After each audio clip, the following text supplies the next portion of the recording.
vivid points she makes in the kind of letter that she actually writes, or she lists out the letter. She says, that please know that your father and I will never allow you to have alcohol in our house until you reach the age of 21, and really reinforces that not only will you be breaking the rules of the house, but you'll be breaking the law, and goes on to write about some very clear expectations for him. And it's not so much what she says; it's that I feel like what she is saying is very specific. There are clear expectations out, and there really is no question about what she has to say there. So, as I'm going to share in a moment, the drinking rates among incoming college students continue to decline. And this is, again, at the basis of this conversation but our prevention efforts have continued to remain primarily focused on harm reduction or risk reduction strategies. And not so much that is occurring, but again, that there is a primary focus there, that we have kind of left out a very important and significant part of the population as we think about some of those strategies. So, the challenge here is that teaching students how to drink safely tends to begin with the assumption that all students drink or will eventually, getting back to those assumptions that Kathy Radigan mentioned. So the unintended result then is that we tend to overlook abstinence frequently in the conversation. And I think there's, in many ways, some concerns around even using that terminology. I know there's a lot of pushback around that, unless you were talking in circles specifically about recovery and sobriety. And so we do need, to be taking, some steps to incorporate that into our language, and to not be afraid to do that because of who our students are. And so I'm not really talking about a polite nod to non-drinkers, but really a clear and unmistakable message that choosing not to drink is embraced and supported by our institutions. If this seems like a tough argument to make on your campus, and I understand, a lot of the resistance to it, or resistance that may need to be overcome, or even to those listening in, but I do want to spend the next, 45 minutes or so providing what will hopefully be some helpful points to build the case around why this could potentially change.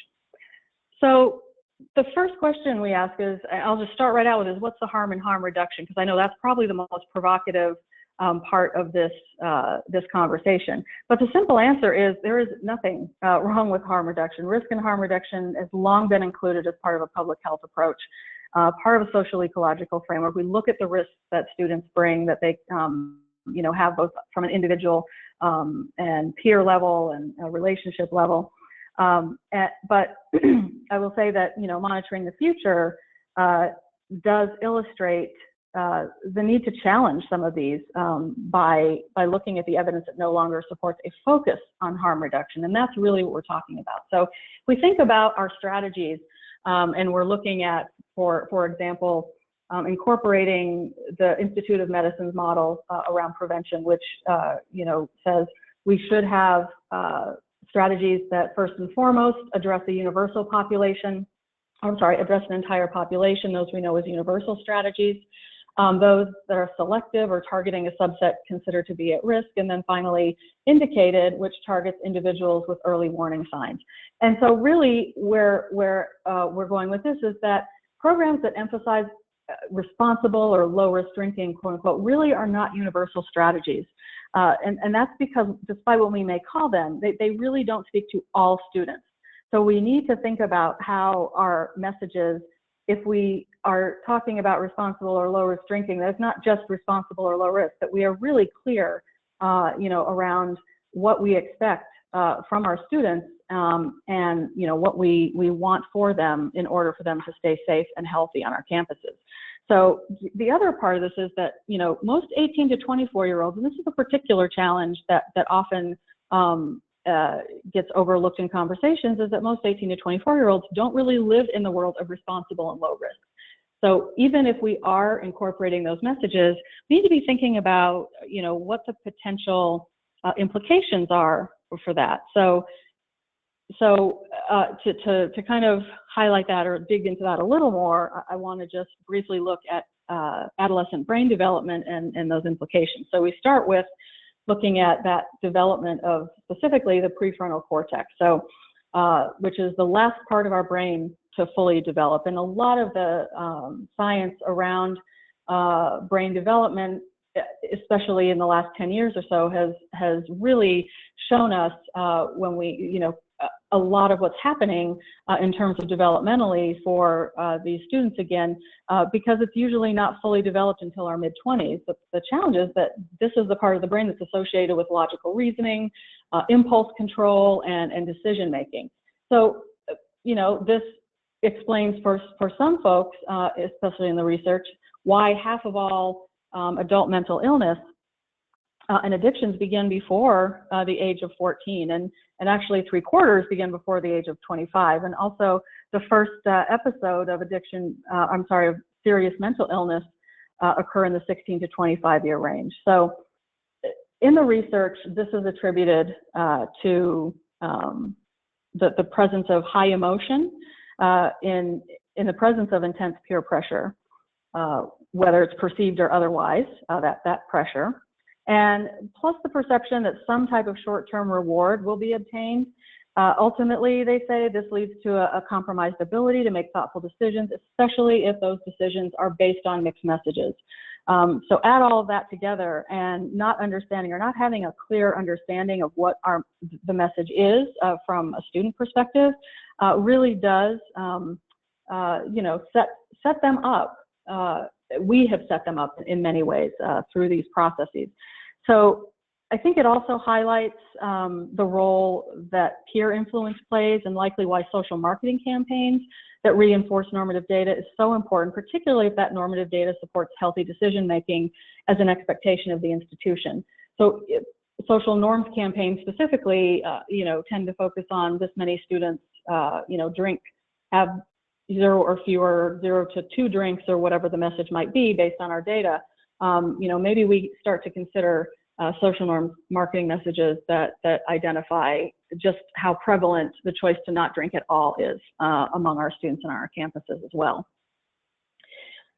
Ultimately, I think here's where we land, is that mixed messages get mixed results. On one hand, what we say, we first of all, we disseminate information as we're required to do through the Drug-Free Schools and Communities Act, through the requirements through the annual notification process on our campuses. We are required to notify students that we intend to uphold the laws of the state and land. And so we communicate that, and then we also communicate Party Smart, know your limits.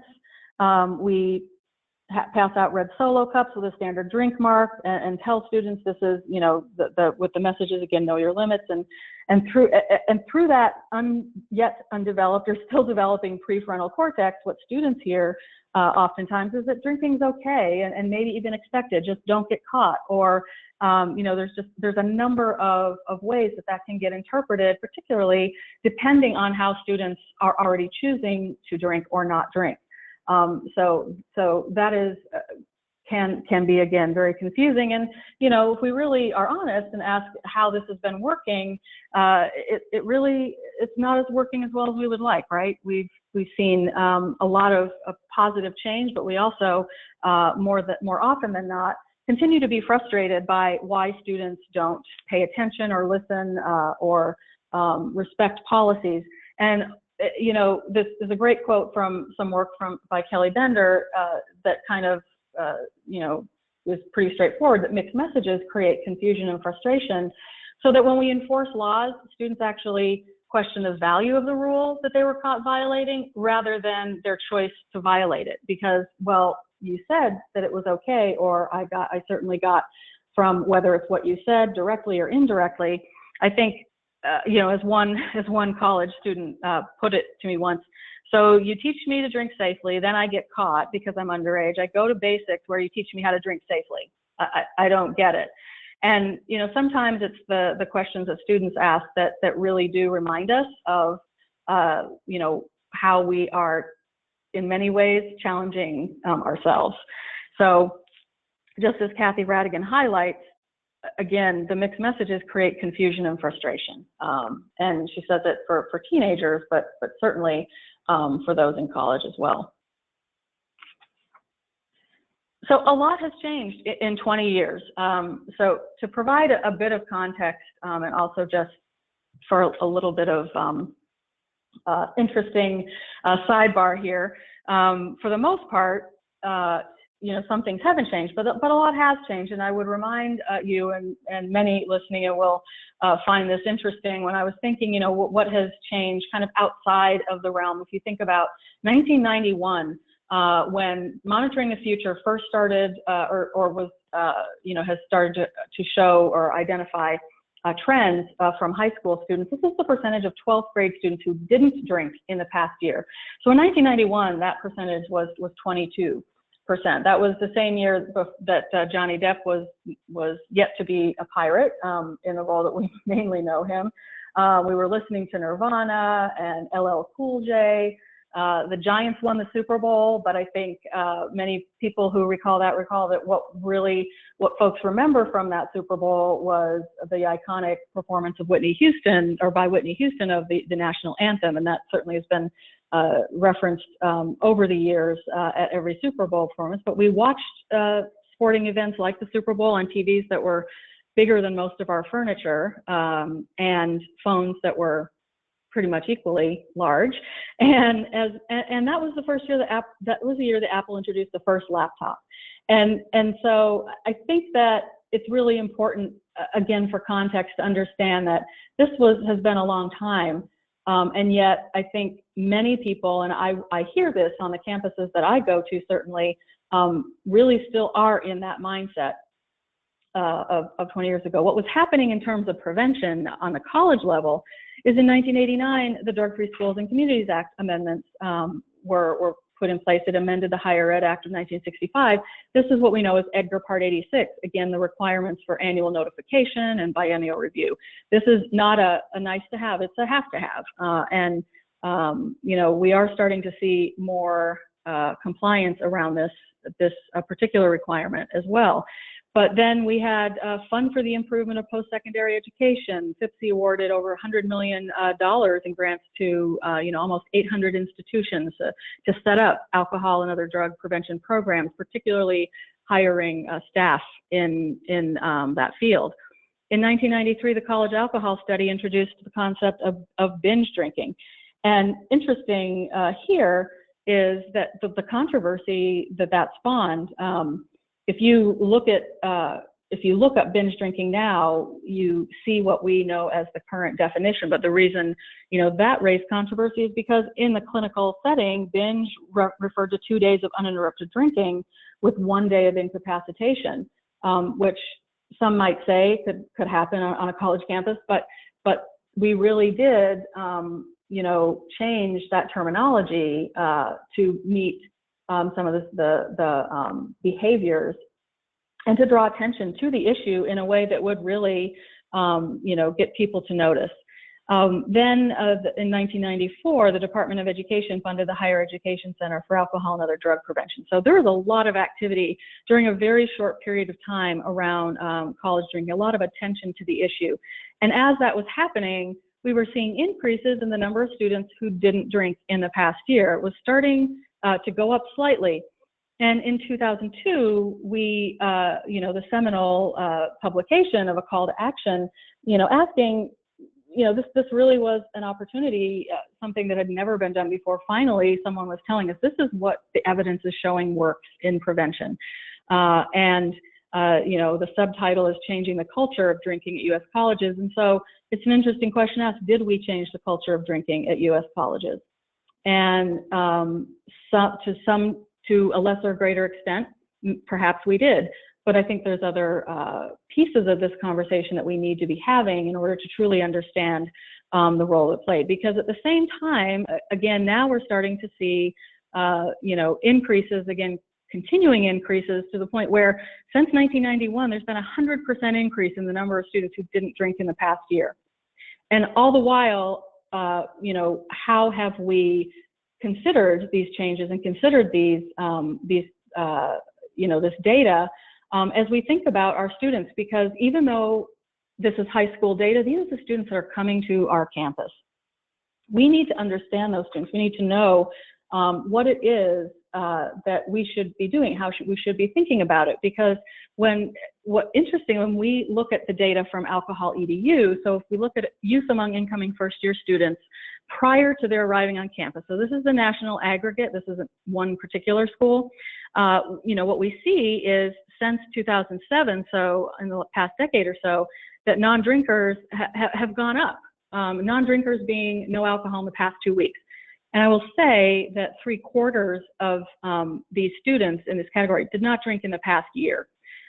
So those have increased as well, mirroring pretty much what we've seen from high school students. And at the same time, high-risk drinkers have also gone down. Now, then you look at monitoring the futures data on college students, so after they've been on campus for a while, and you see where those trends have gone since 2000. Again, a call to action was introduced in 2002. For quite some time, binge drinking rates remain pretty steady, but then you start to see this slight and slow decline. And so, it begs the question, two things. First of all, are we the ones changing the culture, or are our students changing the culture? And to what extent are we leveraging the students that are coming to our campus to do an even better job at that? Because interestingly, if you look from 2011 or 10 through 2015, the numbers almost double of binge drinking from prior to students arriving on campus. And these are two separate data sets, but just as an idea, as a concept, thinking that before students arrive, that high-risk drinking rate is almost doubling after they've been on campus, even though it's still going down. So how do we stop it from doubling? How do we challenge that and really have even more of a significant impact beyond just the fact that the demographics are changing? How are we changing what we're doing?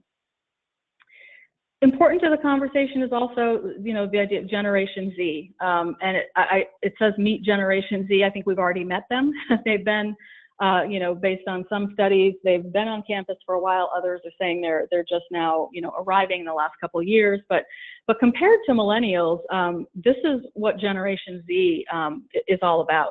They see a 28% decline in the students who haven't graduated from high school, drops in teen pregnancy, increases in church attendance, increases in seatbelt use, and then a 24% decline in having ever tried alcohol. So again, this is from other studies that have identified some of these. So that's lifetime prevalence of use, and so identified some of these trends. In terms of self-identity, these students see themselves as loyal and compassionate. They have a very positive perspective of themselves, or that they are mature and in control. They see their peers as competitive, spontaneous, adventuresome, and curious, all of which, if you think about it, tend to be personality traits of students who we find, make higher risk choices around drinking oftentimes.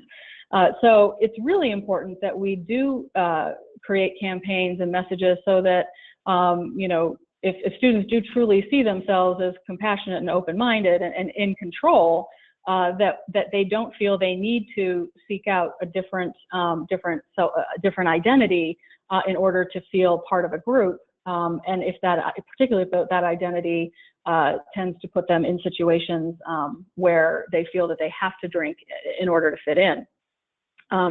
Ultimately, unlike the older Generation Y, they are smarter, safer, more mature, and want to change the world.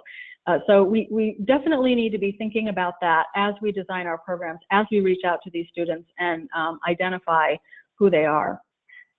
The other piece of this conversation, comes down to, us, and are we getting in our own way? And in some ways, I would say yes, and I, include myself in this certainly. The idea of confirmation bias. This is a quote from John Lubbock. He's an English anthropologist, and highlights one of the greatest challenges we have. And why this is here is, when I have shared these trends with college administrators over the last 4 years or so, the response is often something akin to, I find that difficult to believe. It's often met with suspicion or denial, and oftentimes dismissive response. And so you talk about being baffled by something. That certainly baffled me because, when was the last time we had good news to share? Why wouldn't we want to talk about this? Why is this something that doesn't get put on the radar? There is also this sense that drinking is a rite of passage in college. We all did it. It's part of the college experience. It's what you do, as the commercial says. I pulled a phrase from Kathy Radigan's letter to her son, and kind of just said, this is really interesting because if you replace a few of the words, you can see how it could very easily apply on a campus. Is that there are those who will tell you that the university is being unreasonable and totally unrealistic, and certainly, we would, hear that or assume to hear that message, and that, as a college student, it's a rite of passage to get drunk and regale you of their stories of their own youthful mistakes, and we come up against that challenge clearly on our campuses when we're working particularly with alumni groups and others, and really trying to help them understand the challenges here and what our expectations are of the students and what we would hope that they would help us do to help us in this process. But ultimately, I think again, when you think about the college experience in 1991, it was very different than it is today, not just in terms of drinking, but as I showed earlier, technology and demographics. And so oftentimes we initially go to this idea that we need to protect students' rights, and what we're ultimately, or treat them, like adults. And ultimately it can sometimes end up that we're protecting the rights of drinkers without thinking about the majority of students who don't drink or don't drink heavily and what their rights are, because that's who, all students should have the right to study and to sleep and to walk safely. And so it really isn't a question of, is it protecting drinkers or protecting non-drinkers? It's protecting all students. And the extent that, if we focus only on a small portion of the population, that we are missing a golden opportunity, again, to leverage those students, on our campuses who are not making decisions that can disrupt others' lives. And that's another piece that we know too in terms of retention. If retention is an issue on your campus, I really encourage schools to start asking the questions of students who leave. Ask them why they're leaving. Schools are finding that they're losing their best and brightest, not because of the individual students drinking, but because those students are not happy or not comfortable with what they consider to be an environment that does not support their academic goals. And with this new generation, that is more and more so something that students are identifying to need. So also looking at how are we using what we know? So not just the trends around student drinking, because that's a more, broadly in a broad category. But from the research, we know that two of the most important variables that predict whether students continue to abstain is their perception of a friend's alcohol-related attitudes and having a close friend who abstains.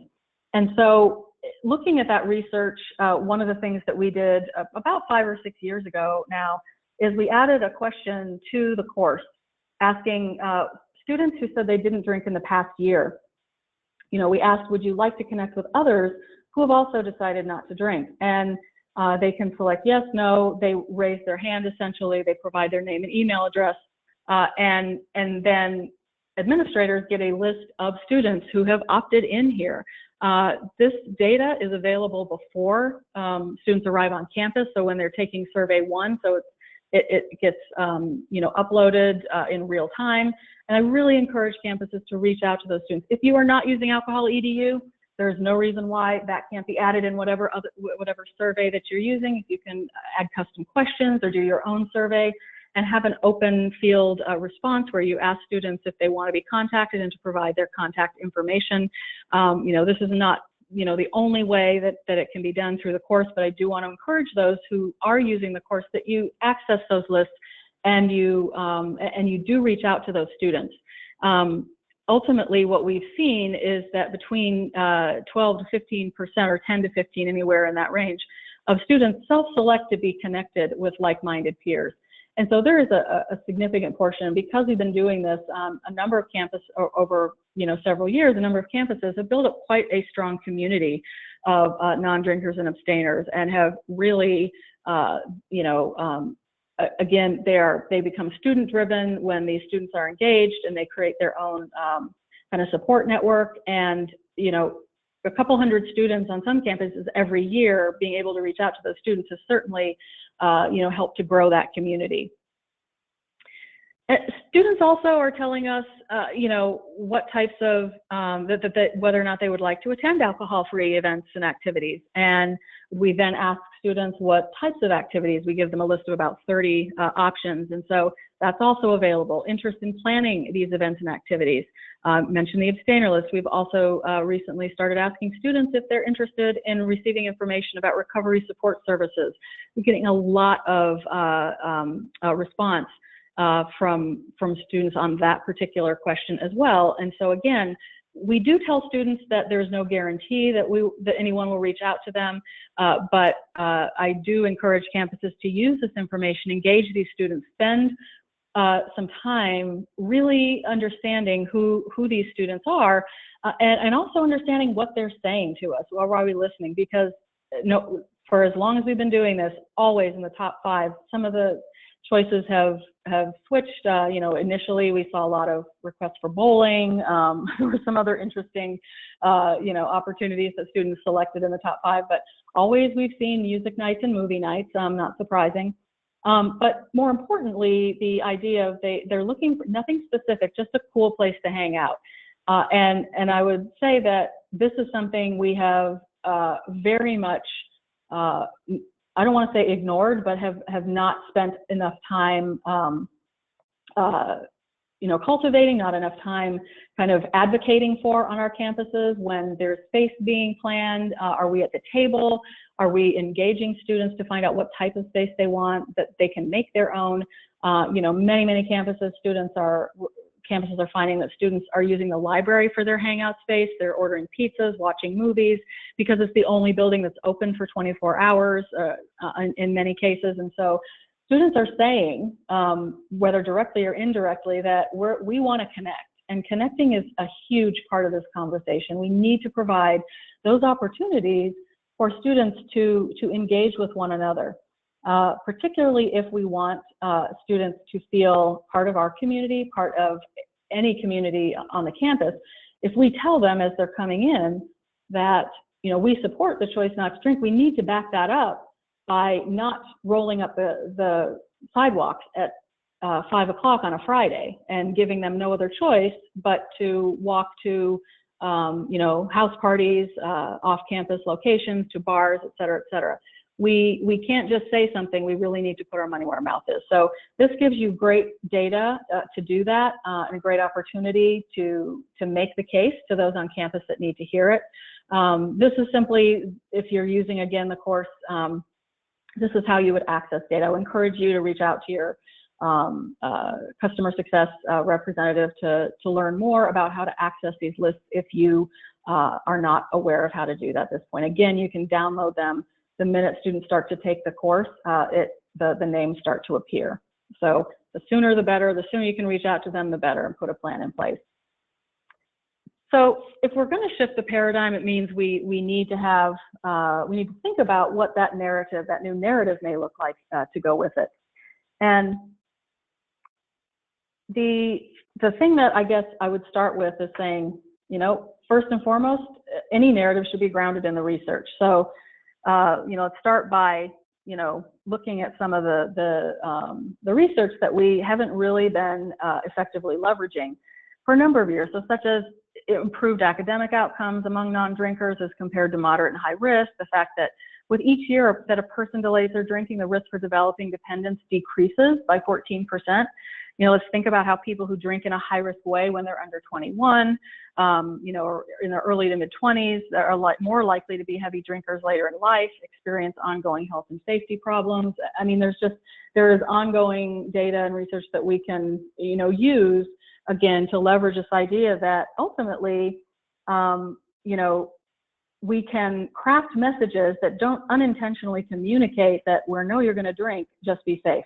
So let's consider a different message that potentially, you know, says, you know, based on the research, it actually is better for you if you delay your drinking. And it's not about until when. It's just the longer you delay it, the better off it will be. And certainly as an institution, we support that, you know, that decision, and even to go a step further, that would be our expectation for you.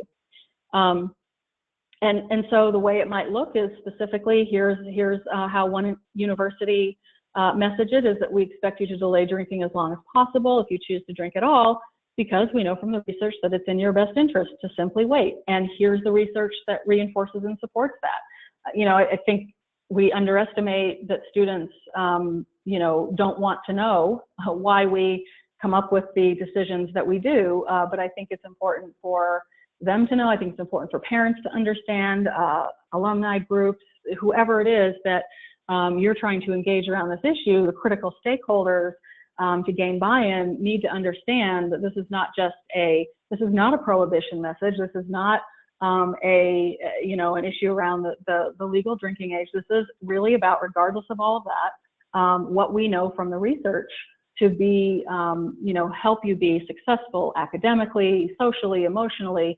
et cetera, et cetera. And this is from a specific institution, the University of Iowa, and how they messaged this to students, or to the whole community actually, is after appearing on the top 10 party list that we all love so much. I won't even say the name of the publication that puts that out every year, that can be incredibly frustrating. And the vice president for student life at Iowa found it to be particularly, you know, took issue to it in one year in particular, and sent a message to the community that since 2009, here's what we've been doing. Here's what our proactive approach to high-risk drinking, and, you know, kind of, again, sharing with the community, this is what we're doing, and that these efforts are paying measurable dividends. And he actually presented specific data since 2009, since, you know, the number of drinking occasions, the number of any drinking in the past 30 days preceding is down 12%, et cetera, et cetera. But how he closes it is, I think, the critical piece of this, is that he invites everyone, the alumni, donors, and friends in particular, to join us in encouraging young people to delay drinking at least until they're legally allowed to consume alcohol. So again, this is a very clear message couched within we've seen success, and oh, by the way, this is one of the places that we think, you know, is really important in order to continue progress that we've been seeing, that we've been making. So this is certainly one example. There are other schools that have started to think about how they're going to craft similar messages.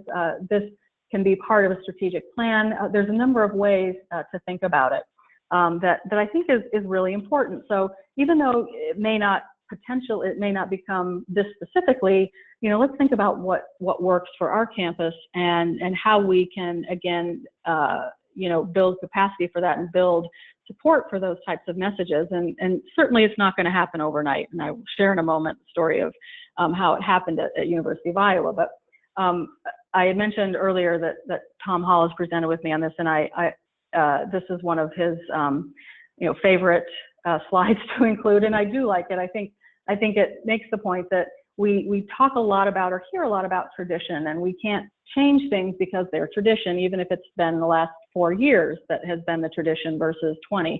But I like the statement, just because you've always done it that way doesn't mean it's not incredibly the original code is stupid, but I replaced with ill-advised, I would say, is a more appropriate way of putting it, but the same idea applies. And so what we want to say is, again, thinking about our strategies, don't stop what we're doing, start something new. So it's not to say replace harm reduction with these messages, it's to be very thoughtful about whether or not we are really messaging in a way that meets the needs of our students, our current students, and their expectations and what they're looking for in a campus.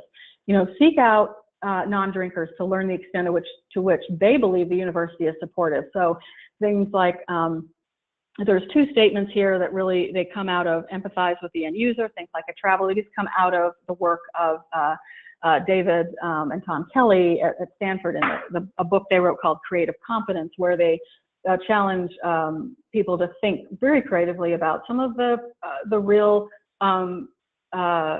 particularly intractable challenges, and they think more on a global level, certainly than even, you know, nationally or locally. But what they say is, if you're going, you know, you need to start with the people, not with the problem. So we know who the people are now. What we need to do is really spend some time thinking about who those folks are. Empathizing with the end user means, you know, thinking about what ultimately is our campus like for a student who is abstaining from alcohol, who chooses not to drink for whatever reason. You know, what is the experience like for them? Put yourself in their mindset. Think like a traveler. Think as if you're going through the process of, you know, being on your campus and experiencing, you know, the life of your campus as if you were in a new country, because ultimately that is what students are doing when they first arrive on our campus. They are in a new country, and so they're paying very close attention to things that they may not otherwise, or that current students may not necessarily be paying attention to. They're looking at what are people saying, how are they acting, what are their actions, what is open until 2 in the morning, what are my opportunities to engage with folks who don't drink. And there's students who choose to drink but would prefer not to on most occasions. But again, if all they see are opportunities to drink, if that's what is reinforced through our messages or even our programs and policies, then that's the decision that they're going to make, if that's where they're going to make their important connections. So think through kind of what the experience is like, and also find ways to reward healthy choices. I think one of the great examples that schools that use their student engagement data, so students who, you know, say they're abstaining from alcohol, when they will reach out to those students and contact them, you know, on smaller campuses, they're able to do things like, you know, have a dinner with the president at the president's house, those types of settings, again, small school. But also they're identifying these students and saying, you know what, here's some, here are some benefits of, you know, being in this group. And they're providing similar opportunities that they would to, say, honors program, students in honors programs, and others that again are given, you know, the special opportunities that others may not be, or access to administrators or you know, other potential areas. And if we're going to talk to students, it's important to ask the right questions too. So, you know, ask their reasons for not drinking, perceptions of the campus drinking norms, preferred strategies for abstinence messages, and what can student affairs do? You know, interestingly, there's again, some studies have shown that when you ask these questions, it's really not surprising what the responses are in terms of what the students are looking for.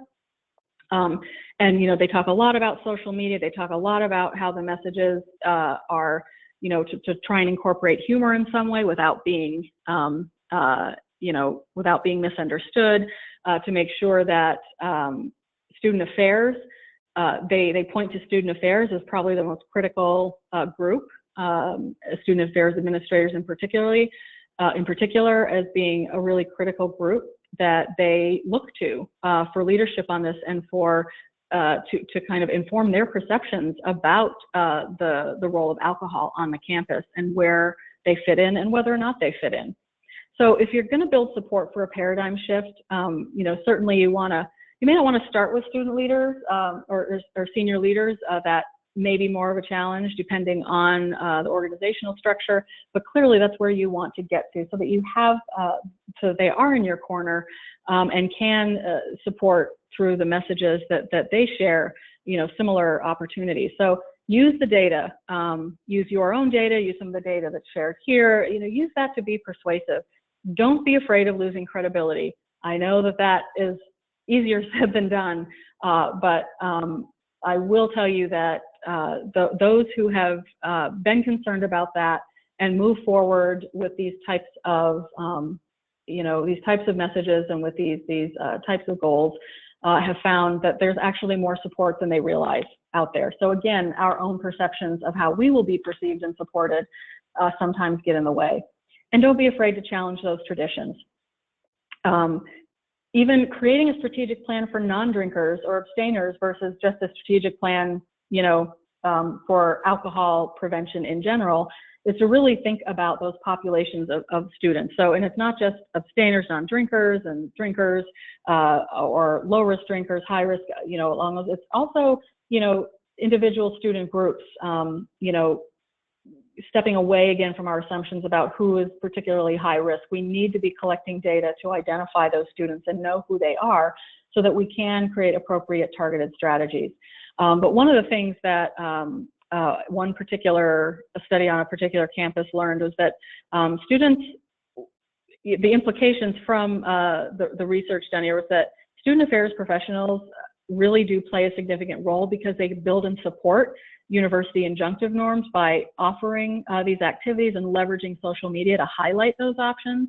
And the more that can be done and more on a regular basis, this is not, again, a movie night every now and then or one program a month. This is ongoing opportunities between 10 p.m. and 2 a.m. on Friday and Saturday nights that are competing with environments that are focused around alcohol.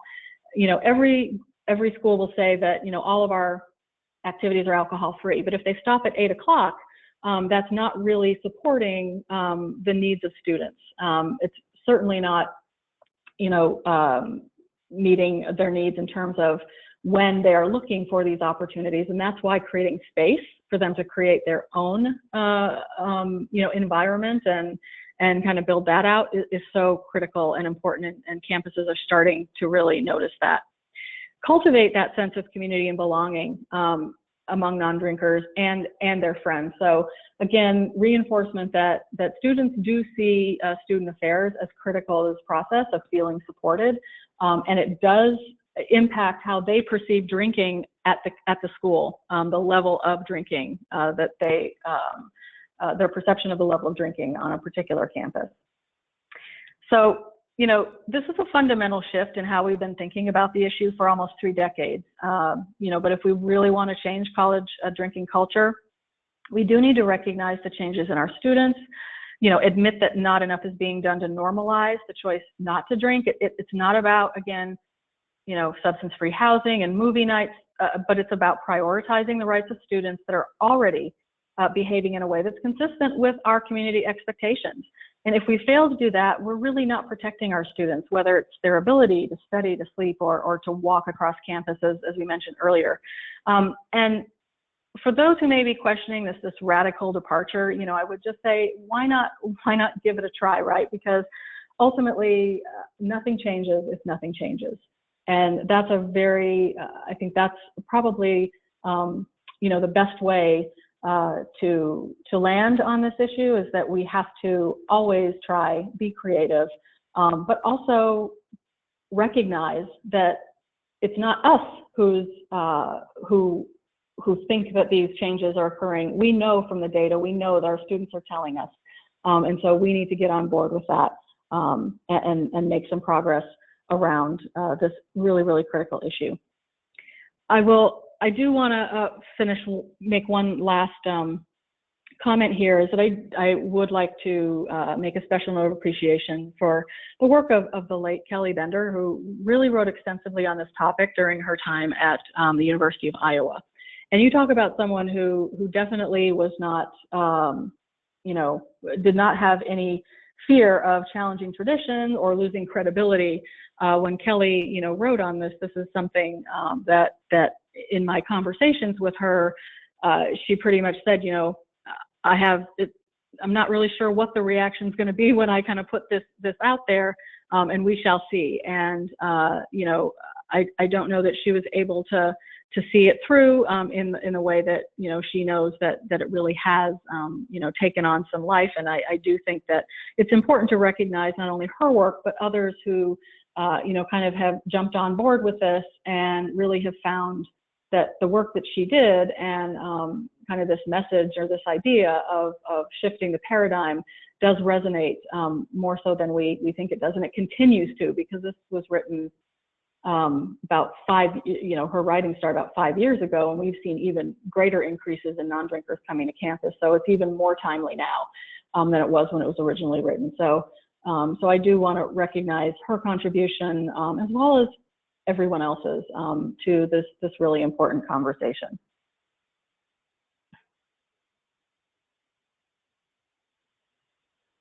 So I'm looking at the time. Looks like, oh, we have about 8 minutes.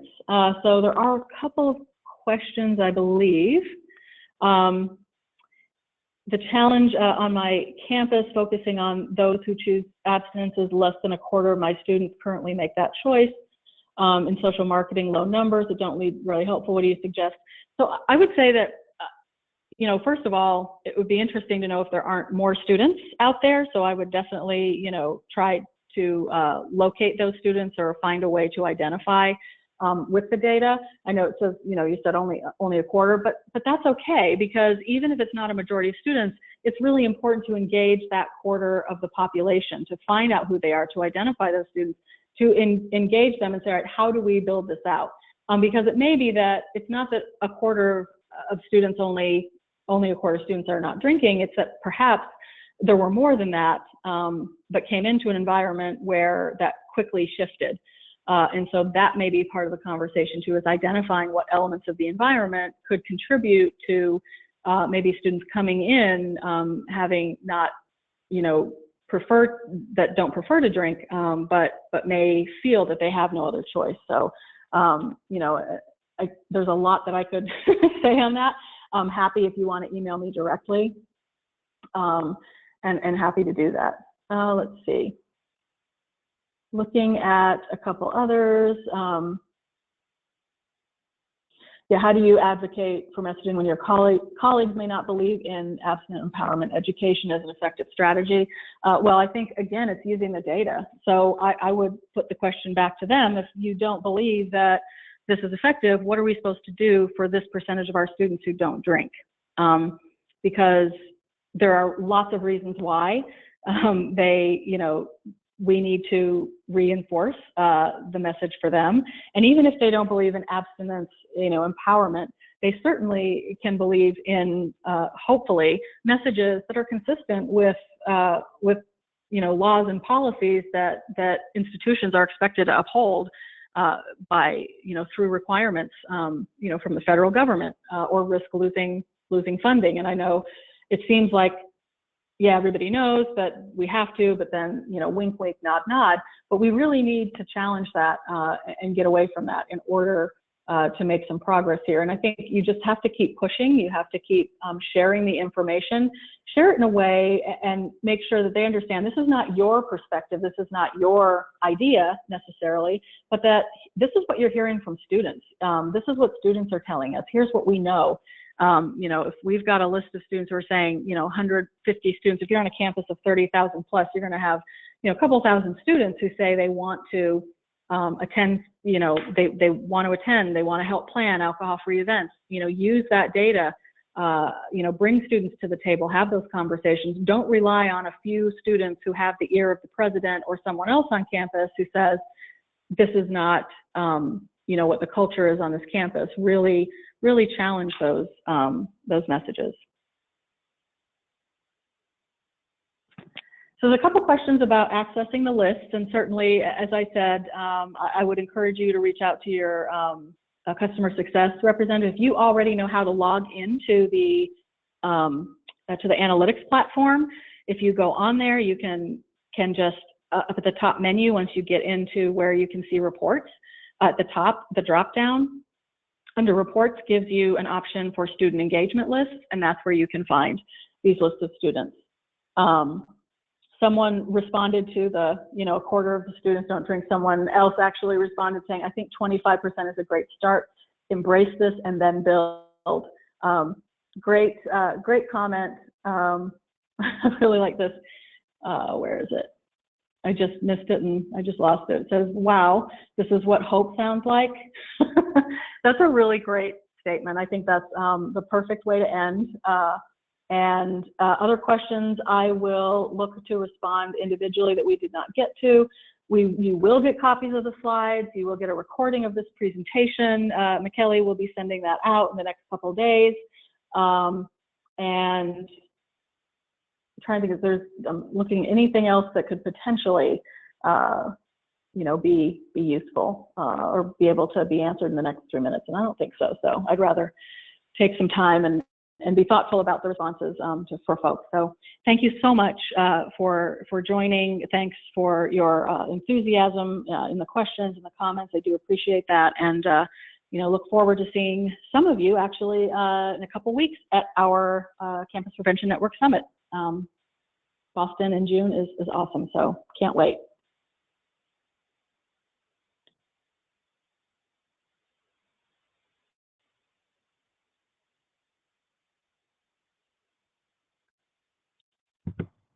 Thanks, Kimberly. It's Michele here. I'm grabbing the audio just for a second before we close.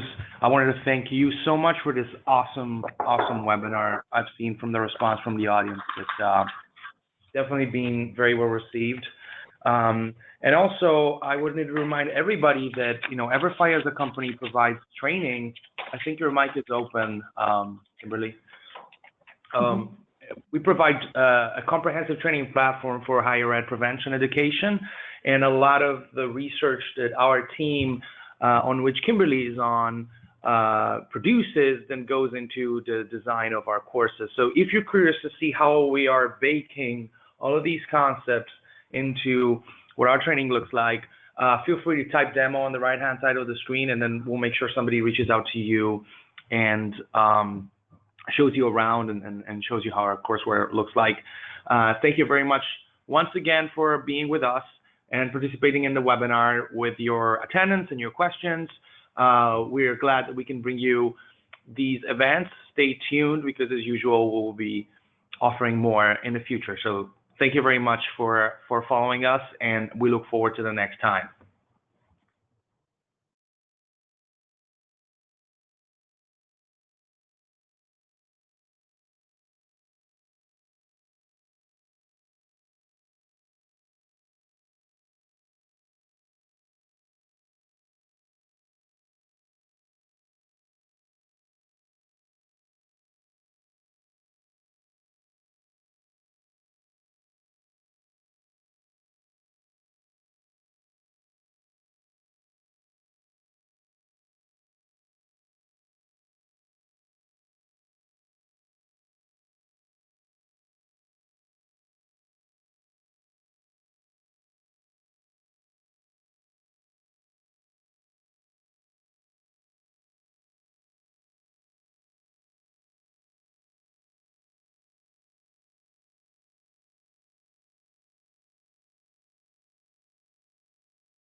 You can still see my